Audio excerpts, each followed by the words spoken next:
பொன் பொருளை இழப்பதல்ல தியாகம், ஆசைகளை இழப்பதே தியாகம்.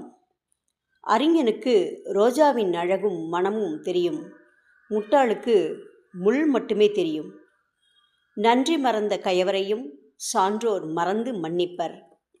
அயல்நாட்டு மோகம் என்னும் பாசி நம் நாட்டு பண்பாடு என்னும் குடிநீரை மூடிக்கொண்டிருக்கிறது. தேன் என்று சொன்னால் சுவைக்காது, உண்ண வேண்டும். சேவை என்று சொன்னால் போதாது, செய்ய வேண்டும்.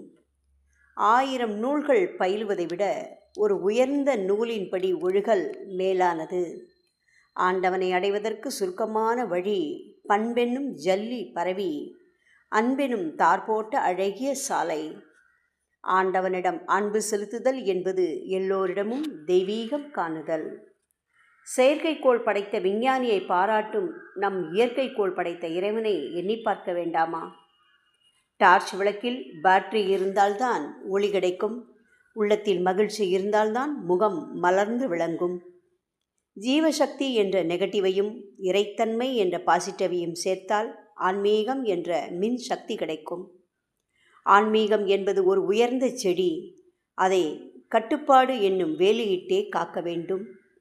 நமக்கு உள்ள உரிமையையும் கடமையையும் ஒவ்வொருவரும் உணர்ந்து எல்லை மீறாதிருக்க வேண்டும். உலகில் நாள்தோறும் ஒவ்வொரு பொருளும் விலை உயர்ந்து கொண்டே போகிறது. ஆனால் மனிதனை தவிர.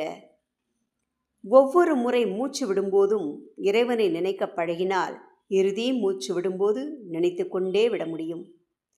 இல்லாததற்கு ஏங்காது, உள்ளதை கொண்டு உள்ளம் மகிழ்க. மானுட சேவையே மாதவ சேவை என்னும் மந்திரத்தை மறவாது நடந்தால் மகாதேவனே மகிழ்வான். ஓம் சாய்ராம்.